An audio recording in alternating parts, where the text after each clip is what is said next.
Un saludo para todos. Hoy explicaremos lo que es el liquidador de impuesto de renta aplicable a personas naturales, residentes no obligadas a llevar contabilidad.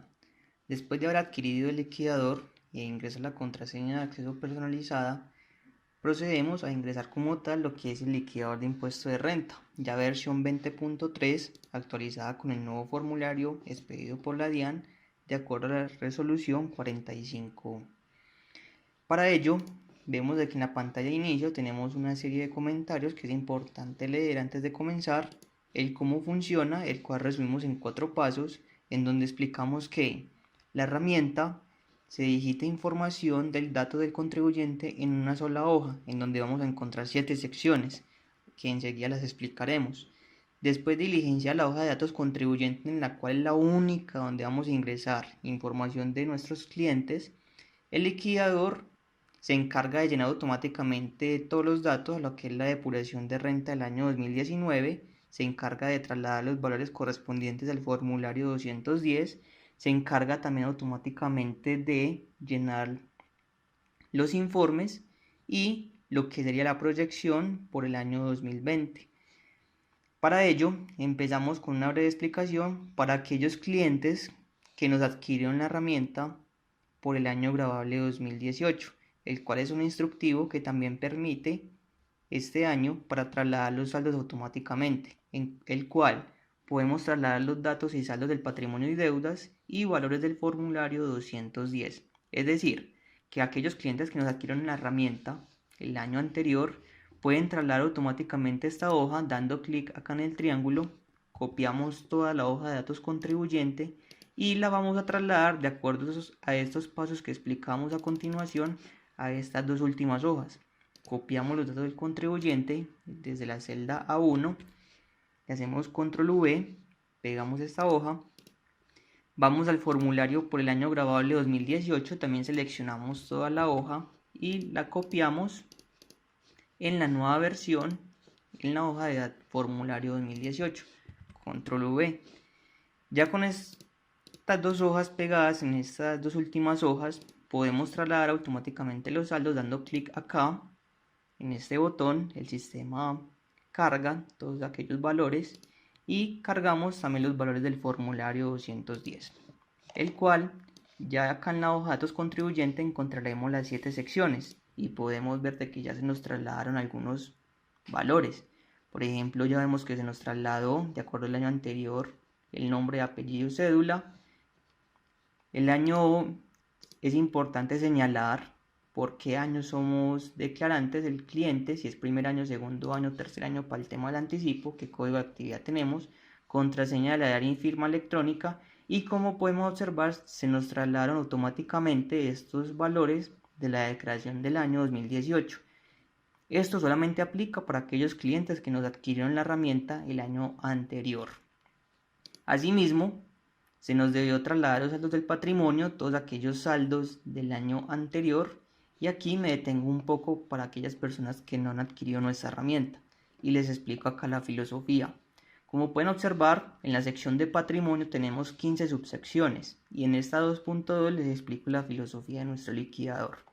Como pueden observar, siempre partimos desde un saldo del año 2018, es decir, nos gusta la información al detalle para poder comparar qué pasó de un año versus el otro. Luego el sistema nos pregunta cuál fue el saldo del año 2019.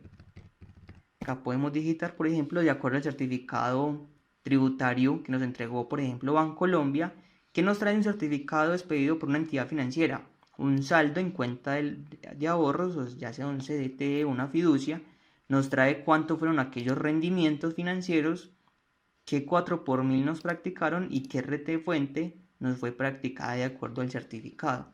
Observemos que en un solo recuadro podemos llenar toda la información que nos trae un certificado. Por lo tanto, no tenemos que desplazarnos a otra hoja por el tema de rendimientos o por ingresos, a otra hoja por deducciones del 4 por mil o a otra hoja o sección de acuerdo si nos practicaron retenciones en la fuente, sino que en un solo recuadro podemos diligenciar toda la información que nos entrega la entidad bancaria. Llenamos de acuerdo si tenemos banco Banco 1, Banco 2, Banco 3, podemos cambiar los nombres. Lo ideal es que siempre manejamos información al detalle y no se nos pierda nunca ningún dato. Acá tenemos inversiones temporales, misma filosofía, año anterior, año actual, ingresos, rendimientos, deducciones y retenciones de la fuente. También tenemos fondos de empleados y cooperativas. De acuerdo a los certificados vamos llenando toda la información. Eso es un modo ejemplo. Acá tenemos una sección mucho más elaborada que son los aportes a fondos de pensiones voluntarias y cuentas AFC, el cual llenamos si tuvimos aportes durante el año, si tuvimos retiros con cumplimiento o sin cumplimiento de requisitos en el respectivo año. Ya el sistema me depura automáticamente si son ingresos grabados o no grabados, de acuerdo a donde tenemos toda la información. Tenemos unos pequeños informes de auditoría, que significa el certificado de ingresos que nos reporta el empleador, cuánto llevamos a este fondo y cuánto me está certificando el fondo. Si hay alguna diferencia, pues lo debemos de tener en cuenta para saber qué debemos hacer con ello. Lo mismo el fondo de cesantías. También tenemos un informe de auditoría en donde el empleado nos certifica cuánto nos pagó por cesantías y el fondo cuánto fue lo que realmente se consignó en aquel fondo. Cuentas por cobrar. Vemos de que esta persona tiene un 50% en acción fiduciaria. Inversiones en sociedades. Acá ya viene a ser un anexo mucho más detallado donde nos pregunta fecha de adquisición, cuál fue el costo de compra de nuestras acciones, cuánto la declaramos por el año anterior, es decir, año 2018, por cuánto la queremos declarar por el año actual. Ya les voy a hacer un ejercicio, pero con bienes inmuebles. Si tuvimos la venta de las acciones, acá para tener una información correlacionada, aprovechamos también por si vendemos las acciones que tenemos en la parte de arriba. Ya el sistema, de acuerdo a las fechas de compra y fecha de venta, nos separa la información si vendría a ser por renta ordinaria o por ganancia ocasional. Y acá el tema de los dividendos, separamos cada concepto si son dividendos grabados del 2016 anteriores, si son no grabados del 2016 anteriores, si son del 2017 y si hay algunos beneficios ya respectivamente de la CAN. Adicionalmente tenemos la sección de bienes inmuebles. Por ejemplo, esta persona tiene una finca en Llano Grande y un edificio en Laureles. Ya tenemos, según la escritura pública, el porcentaje de participación. El porcentaje o el costo de adquisición también lo debemos de tener de acuerdo a la escritura pública para así tener una información más detallada. El sistema luego nos pregunta cuál fue el costo por el avalúo catastral. El año pasado, es decir, por el año 2018, el avalúo nos decía que era 13 millones. Este año podría ser 15. Vamos llenando la información, todos esos campos informativos. También lo podríamos hacer en este campo y vemos de que la persona declaró este bien inmueble, esta finca en Llano Grande, por valor de 43 millones de pesos. Acá el sistema me pregunta por cuánto quiero ya declarar este mismo bien inmueble. Entonces le damos clic y nos selecciona una pestaña desplegable, el cual podemos declarar este bien inmueble por el costo entre año de compra y año actual. Entonces vemos de que del valor que fueron 170 millones del costo de adquisición, nos lo podría reajustar hasta 102 millones de pesos. O lo podemos declarar por lo que me diga el costo por el avalúo catastral. O sencillamente si lo queremos reajustar de acuerdo al artículo 73 del Estatuto Tributario. O la última opción es por si queremos declarar el bien por el mismo saldo del año anterior. Esto mismo lo podemos realizar con el siguiente bien y, como les mencionaba, también aprovechamos el campo de la fecha de venta y el valor de la venta. No nos tenemos que ir a otra sección o otra pestaña para ingresar aquellos ingresos por venta de bienes inmuebles. Entonces, si esta persona decidió vender este bien inmueble, pues el valor del año 2019 me debería quedar en cero. Por lo tanto, vuelvo y copio el valor para que me quede en cero y colocamos una fecha de venta. Por lo tanto, debe ser una fecha correspondiente al 2019. Acá me saca el tiempo en posición en días y digamos que esta persona vendió este bien inmueble por 200 millones de pesos. Así el sistema me calcula que mi utilidad, es decir, el ingreso menos el costo, sería 156 millones de pesos. Acá más abajo tenemos el campo de renta ordinaria o ganancia ocasional. De acuerdo a las fechas de compra y venta me llevó toda la información que sería una ganancia ocasional. Que la venta por 200 costó 43 y me pregunta si la venta fue destinada para fines de entidad de utilidad pública. Le respondemos si sí o no.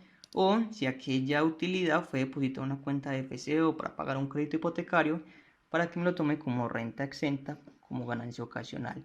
Si por el contrario me lo tira como renta ordinaria, solamente la única pregunta es si es con fines de utilidad pública y respondemos si sí o si no. Entonces vemos de que de acuerdo a las fechas, la información se me va trasladando a los respectivos campos de renta ordinaria o ganancia ocasional. Acá tenemos los costos o gastos de acuerdo al predial pagado por vivienda, que es el único campo disponible para vivienda, o los otros, que son para aquellos bienes generadores de renta. Acá tenemos una división de otros bienes inmuebles, por si la persona tiene más de 7, acá podemos llenar hasta 15, podemos ocultar esa sección. Seguimos con los vehículos, misma filosofía, podemos declarar los vehículos por el mismo valor que tenía. Si lo vendió, realizamos los respectivos cálculos. Muebles y enseres, maquinaria y equipo, otros activos, inventario de activos biológicos y otra actividad comercial.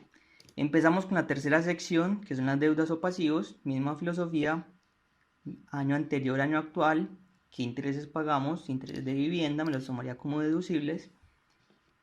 Si tenemos algún crédito de vehículo, vemos de que esta persona tiene tarjetas de crédito por 5 millones al año anterior, puede ser este año, puede ser más, puede ser menos. De acuerdo al certificado vamos llenando toda la información. Créditos de libre inversión. Y vemos de que tenía otro crédito en protección por el fondo de empleados.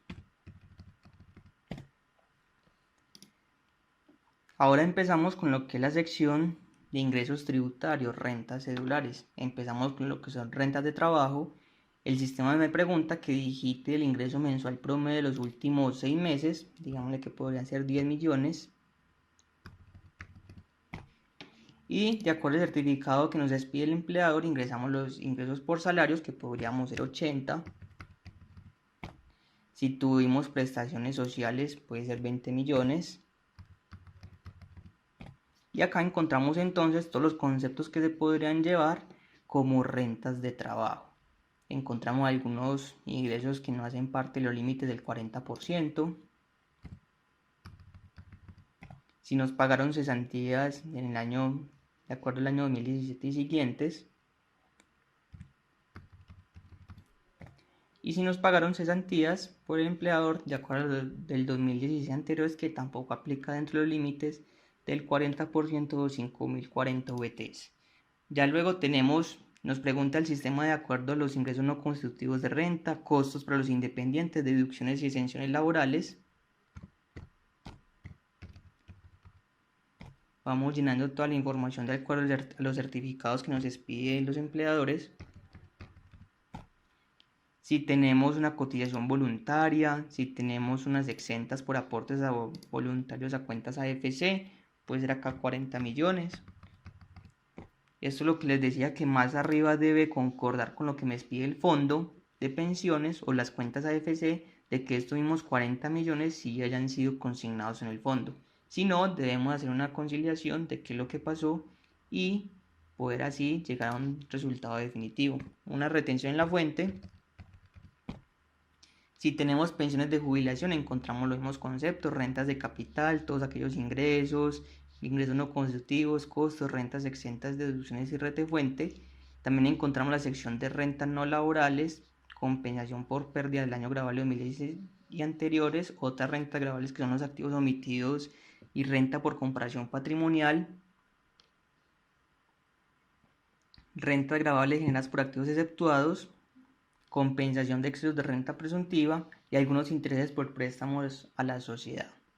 Luego ya en la quinta sección encontramos lo que son las otras deducciones y rentas exentas. Si esta persona tiene dependiente, le podríamos decir que sí o que no, qué parentesco tiene y el número de identificación tributaria de aquella persona. Si realizó pagos a una medicina prepagada, por ejemplo acá puede ser que hizo pagos a Sura por valor de 4.500.000, en el año 2019 y acá observamos lo que son aquellas deducciones simultáneas que debemos de elegir a una sola cédula. Aquí me muestra que estos 200.000 pesos que me practicaron de GMF se puede imputar a alguna de estas tres cédulas, entonces debemos elegir a qué cédula nos conviene más llevar estas rentas de trabajo. Luego encontramos la sexta sección, que son los descuentos tributarios. Ya el sistema sabe todo completo aquellos cálculos y límites. Y sección de ganancias ocasionales, que son las otras. Ya en esta sección ya no vamos a encontrar venta de bienes inmuebles porque ya la encontramos en la parte de arriba, o venta de acciones o de vehículos porque ya también la encontramos en la parte de arriba. Entonces, ya de acuerdo a toda la información que hemos digitado en la hoja de datos contribuyente, acá les voy a colocar como ejemplo los rendimientos financieros más altos, de acuerdo a otro banco, puede ser, digamos, la vivienda, para que veamos el efecto con la proyección del año 2019.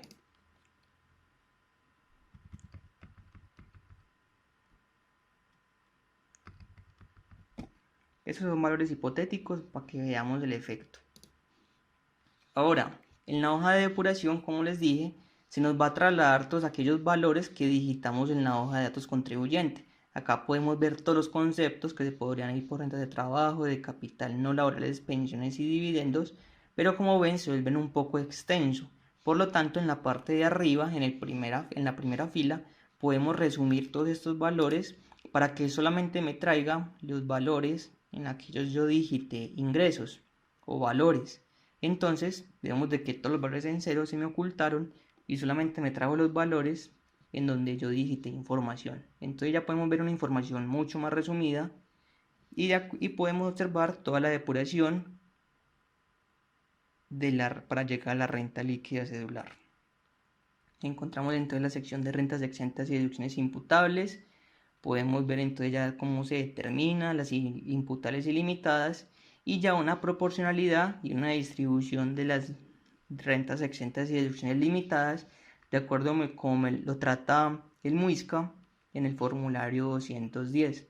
Podemos ver entonces acá las diferentes limitaciones, cuánto es lo que realmente se aplica de las deducciones, cuánto sería entonces mi renta líquida cedular, si tenemos una renta de acuerdo a los casos que me trajo el nuevo formulario 210 en su instructivo. De acuerdo, son 5 casos que nos trae este formulario, ya todo se encuentra completamente automatizado para llegar entonces a una cédula, una renta gravable final, y así puedes determinar todos los impuestos.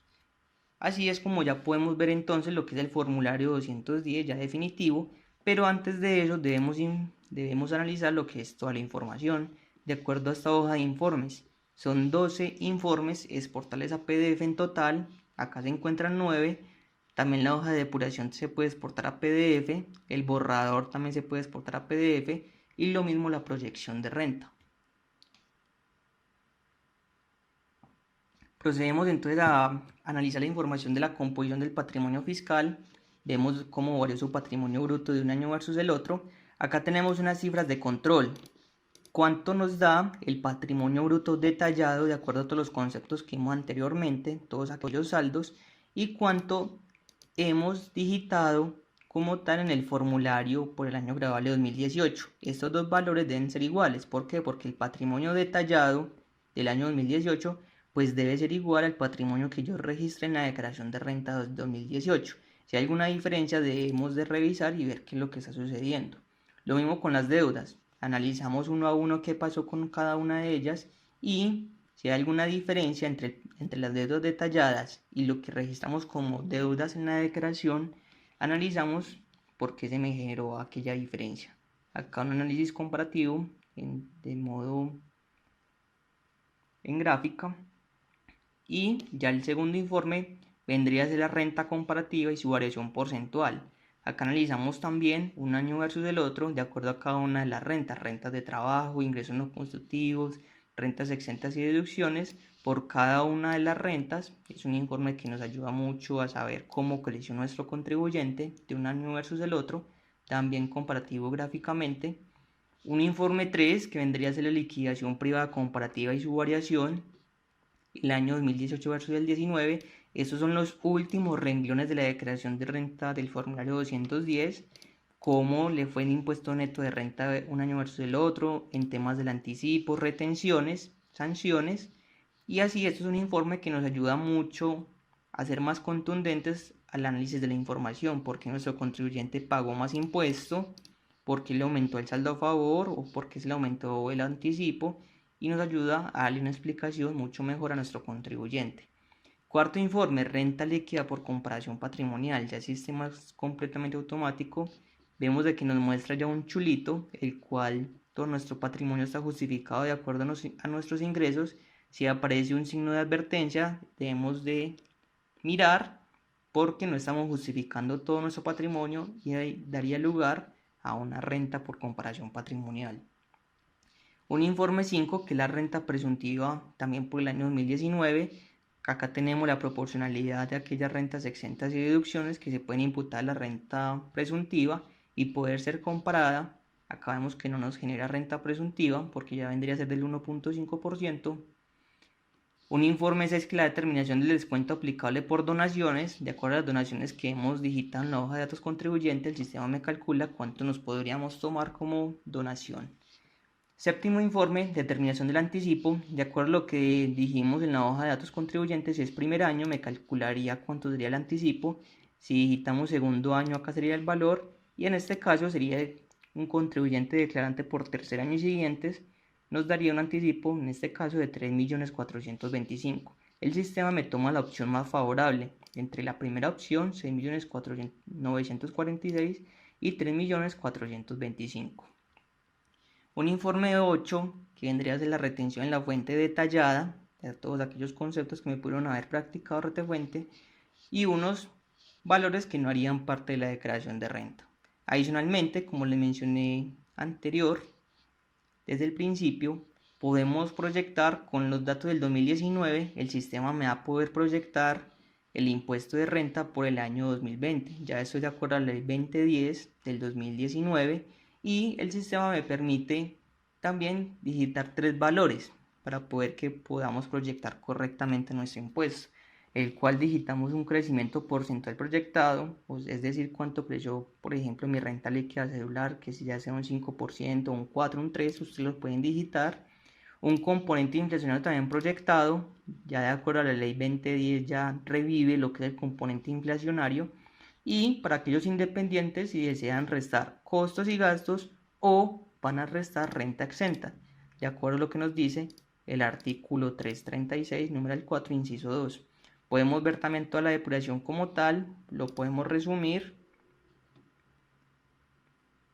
y también podemos generar el resumen en PDF dándole clic a estos botones. Ya el sistema me carga toda la información automáticamente y me llevaría a PDF todos estos valores que podríamos analizar. Entonces, ya con toda esta información analizada de nuestros contribuyentes, podemos analizar entonces de toda la información cómo quedó, esta información en la que se traslada ya directamente al portal de la DIAN. Analizamos todos los valores y si se está bien, podemos ver también al final lo que es la proyección del impuesto de renta. Vemos de que el impuesto sobre la renta líquida gravables por el año 2019 me dio 13 millones y con esta misma información para el 2020 sería de 9.060.000. ¿Cuál es la diferencia? Sobre todo es el componente inflacionario. Cuando vayamos a digitar toda esa información ya en el portal de la DIAN, nosotros recomendamos primero digitar todos los ingresos, solamente los ingresos de acuerdo a cada una de las cédulas. Y luego empezar con lo que son los ingresos no constitutivos, ya podría ser en orden como muestra acá el liquidador.